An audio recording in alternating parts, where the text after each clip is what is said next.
Kasal ka? Mm, sa ngayon, nasa Cavite ako.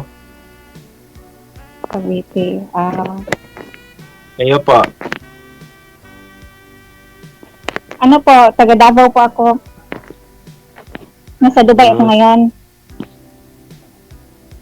sa Dubai ka. Opo. Gano'n ka na po katagal sa Dubai? Ano po, 2 years. 3 years, di ka pa nauwi? Ano, naggaling ako nagbakasyon noong January.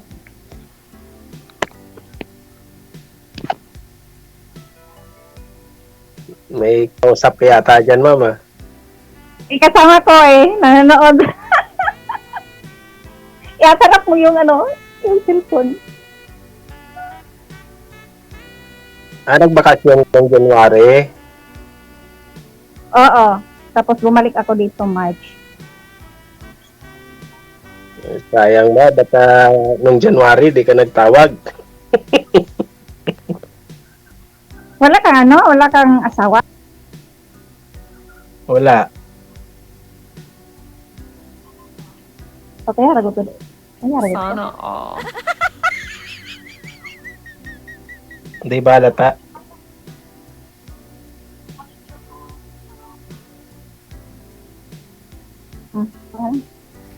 Ano po? Hindi po ba halata na wala? Focus po kayo sa usapan po ninyo, ma'am. Huwag po kayo makinig sa kasama ninyo o manood ng live. Pinapasay ko ako sa kasama. Ma'am, bali, Ilang taon ka na po? pang ilang sali nyo na po ito, ma'am? Pangalawa, pangatlo? Pangalawa po, sir. Kamusta ho yung una mong nakausap? Wala pa man yung na hiwalay talaga sila. Mhm. Wala na kami noon.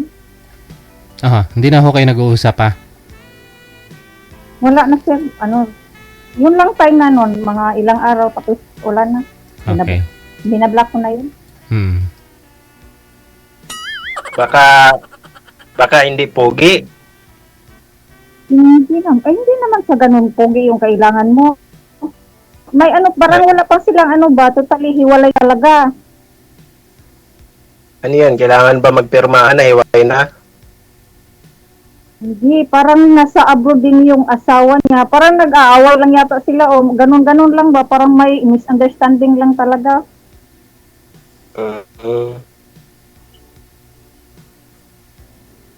Ilang taon ka na po? 42, ikaw. Magpo-40. Mas matanda pa ako sa iyo. May mga anak ka, wala? Isa. Ilang taon na? 11 na. Bata pa pala. Ikaw po ba? Ilan ang anak mo? 3. Malalaki na. Graduating na sa college yung panganay. 3rd year na yung pangatlo at saka yung bunso ko, grade 12. Grade 12 na. Ilan yung babae? Dalawa. Yung panggitna, yung lalaki. Ba't kayo nag-iwalay? 3 na pala anak nyo. Wala talaga Hindi na magkasundo. Marami ng mga dahilan. Kung Hindi saan na pa kaya. maraming... Taga saan ba asawa mo? Saka doon lang din sa amin. May may ibang kinakasama na yon. Matagal na.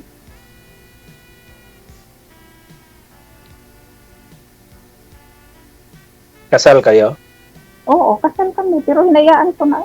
Iba-iba na kami ng buhay. May na kami. Nagpirmahan na Mahirap. kami, no? Wala kaming Pirmahan, wala namang annulment sa Pilipinas. Wala naman talaga annulment. Pero lang ba, yung parang wala na kaming pakialaman, kami, pero wala talaga hindi ka pwedeng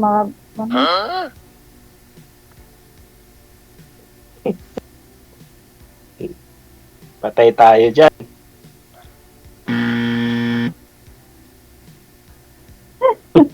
Takot ka. Hindi naman sa takot. Ba't ako matatakot? Eh, lalaki ako. Siyempre, mahirap naman yung kasal ka doon sa una. Tapos, sa bagay, hindi naman natin alam yung kung anong istorya ng pagsasama nyo. Maghiwalay ba pag magkasundo kayo? Marami na mga bagay na wala na talaga. Ganyan talaga ang Mag-iwalay. buhay. Kasi nasa abroad ka, madaling sabihin na iwalay. Hindi Diba? na kami naghiwalay. Mahigit 7 years na. Sa talaga. Pero actually, mga 10 years na kaming talaga. Pero parang yung totally legal na wala na kami talagang contact. Ganun. 7 years na mahigit. Ba't naman di kayo nagkakasundo? Anong ayaw mo sa kanya? Marami na siyang marami na talagang dahilan. Hindi ko na kayang lunukin. Tulad ng, Basta. siyempre, Na yun, nagbibisyo na. Marami na. adjust ako kung mamaya sabihin mo, tulad din ako ng asawa mo, di ba? Magkaiba naman bawat tao Yun Hindi nga. naman natin masasabi na pareho yung Sa bagay. Ano bang gusto mo sa Saan yung asawa mo? ano bang gusto mo sa isang lalaki? At Yung lang, yung siyempre yung magmahal, tapos responsible sa family, ganun lang. Caring.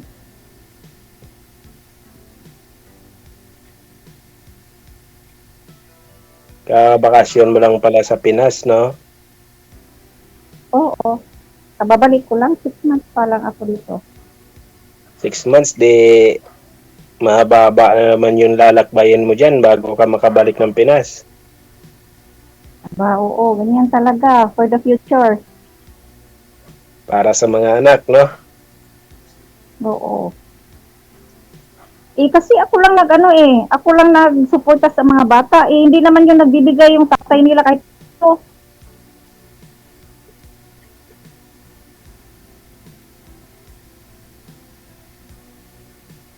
Kasi napaka-irresponsible yon. Kaya ako hinihiwalayan. Oo. Oo. Yun ang unang dahilan kaya kami naghihiwalay. Wala siyang pakialam sa pamilya.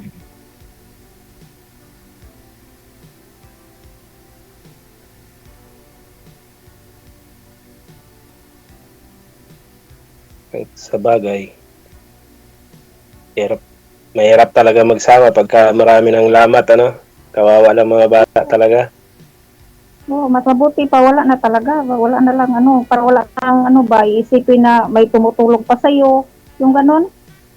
Mas mabuti pa, wala na. Parang, na siya, baburahin mo na lang sa nyo na mayroon pa kayong Di mo mabubura yun kasi siyempre asawa mo yun eh. Una-una kasal bahala kayo. siya. Oo, kasal kami sa papel. Pero yung yung responsibilidad niya bilang padre di pamilya, wala eh. Ba't ano trabaho niya? Kahit ano-ano lang trabaho noon. Last Kahit ano-ano lang? nabalitaan. Pwede ba yun? Nabalitaan ko last yung parang nasa pabrika yata ng mga plastic daw yun. Hindi ko na rin hindi ko rin inalam. Bahala siya sa buhay niya. Ibig sabihin, Wala naman ako sa kanya. siya, mahirap din kasi mamaya yun lang ang kaya niya, tapos nagahangad ka rin ng mas higit pa, di ba? Wala naman akong sa mga bata lang man siya na ano, pinatawag ko pa nga siya sa ano, barangay pag-uwi ko sa ano, galing ako sa Saudi, tapos Mahirap din kasi yun. oh, may pinirmahan na siya na suporta sa mga anak niya, pero ang ending hindi nagbibigay kahit piso. Oh, kita mo? Ama pa yan?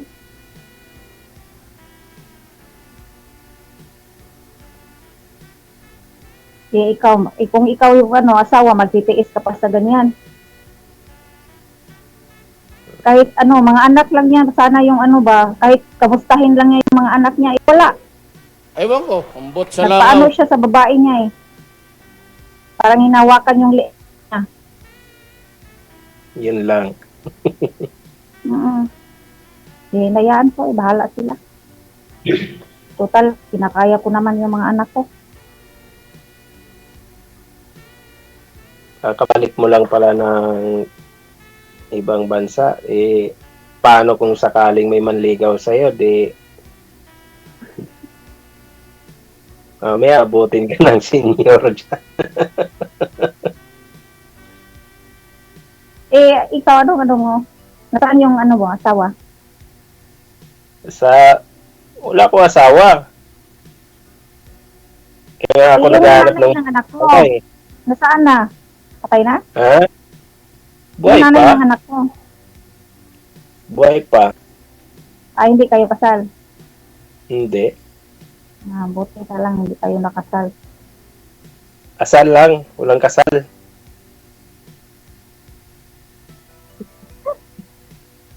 Merap ang pag-asal. Kaya katulad Anong trabaho yan, mo? di ba? Kung anong magandang hanap buhay, karinderya, Nagkarinderya ka? Sana all. Sarili mo? oo. Okay na yun. At least may ano, nagpapagitaan ka. Mahirap naman mag-isa kung wala akong pagkakakitaan. Kaya nga, dapat lang magano talaga. Hirap may anak ka rin. Kaya nga naghahanap ako, nagbabaka sakali ako rito, baka sakaling may makatuwang sa buhay. Tulad ngayon, taglamig na naman.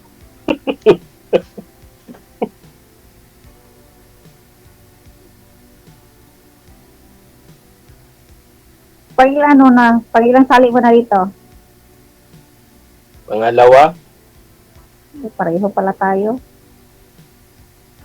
Bakit? Ano nangyari sa inyo? Wala rin? dami namang anak ng una. Ang daming responsibilidad.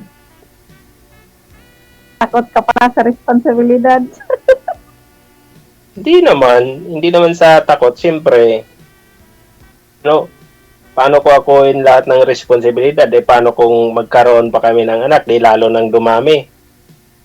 Kaya nga, mabuti na rin. Di ba? Kaya yun ang ano ko. Wala. Kasi tatlo na yung mga anak ko eh. Tapos, pag padalos-dalos ka sa Wala na. lalaki, paano na yung mga anak mo? Yun nga. Tapos, makuha mo rin, sabihin mo, isang responsable din, di. Patay tayo dyan.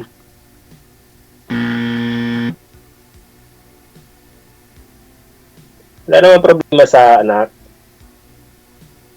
Siyempre, yung kaya lang. Oo, kaya nga Wala namang patapusin ko wala na namang yung mga anak ko. Wala namang imposible kung nagtutulungan, di ba? Sa bagay. Alam mo naman ang buhay ngayon, buhay mag-asawa, puro duda. Magduda lang pag may ano eh. Pag Paano magkasama ka kayo eh. Ano pang ano. Katulad niyan, LDR, di ba? Paano makapaghanap buhay ng maayos kung puro pagdududa? Iwasan mo yung pagdududa mo para bawas ano. Nakaka-stress lang din yun. Depende Kaya naman nga. yun sa inyo.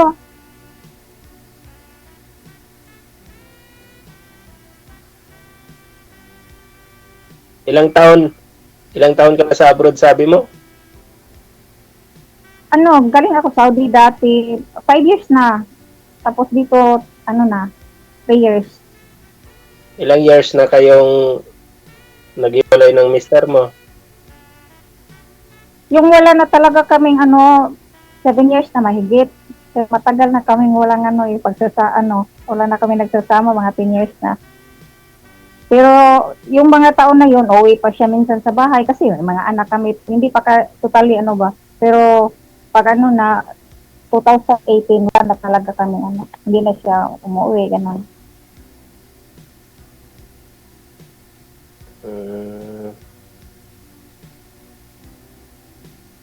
Dapat, dahil ko na sa dapat, magnegosyo ka na lang sa sa mapalayo ka pa sa pamilya mo, edi lalong masira talaga yun. Hindi pa naman kailangan pag magbigay kailangan kapital. Sa isang luwasan mo diyan sa malaking puhunan na yun. Oo, pero hindi naman ako pwedeng hindi magpadala sa ko kasi yung lahat ng sahod ko pinapadala ko sa mga anak ko kulang pa nga minsan, laki pa ng tuition. Siyempre, 3 sila nag-aaral, 2 college. Yun ang para sa akin na hindi dapat na lahat. Dapat tiisin mo rin na may matira sa'yo kahit konti para naman pag natapos yung kontrata mo dyan, may pangsimula kapag uwi. Okay lang yun. Ano pa naman? Kaya ko pa naman magtrabaho, mapatapos ko pa yung mga anak ko. Kasi hindi naman kalakihan yung sinasahod ng OFW eh. Oo nga. Kaya nga yung sahod ko is para lang sa mga bata, yung mga sahod ko.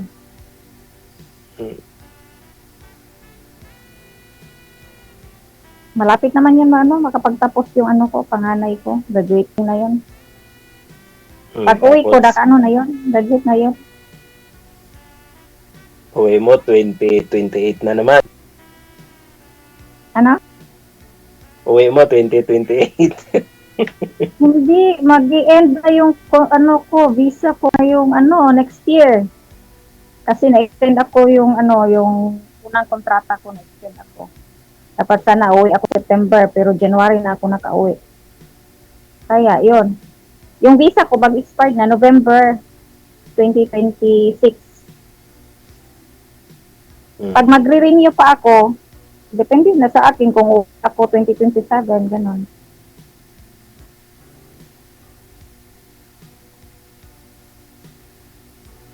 Tanong ka. Naboboring, nakakatulog na ata si PG, oh.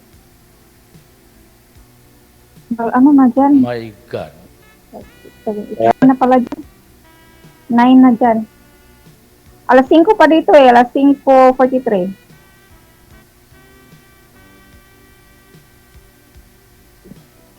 Sige na, baka naantok ka na rin. Okay, kanina pa yung nakahiga. Sir DJ, natutulog ka na nga Sino ho natutulog, ma'am?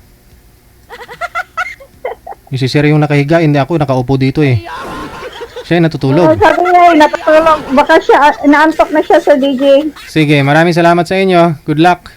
Sige, sir. Bye. Salamat po. Okay. Check this out.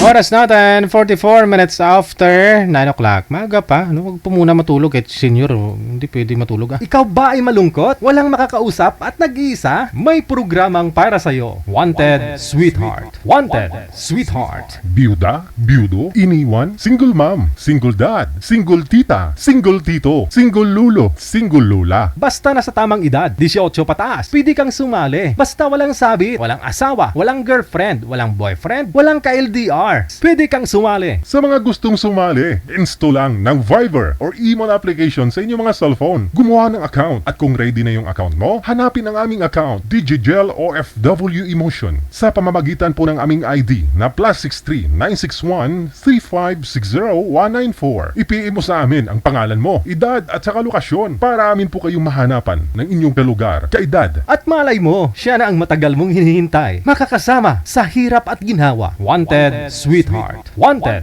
Sweetheart. Gabi-gabi mong mapapanood at mapakinggan. Alas 7 hanggang alas 10 ng gabi. Dito lamang sa Gel FM 98.7. Powered by OFW Emotion TV Radio. Wanted, Sweetheart. Wanted, Sweetheart. Paalala, mag-ingat sa mga scammer. Check this out.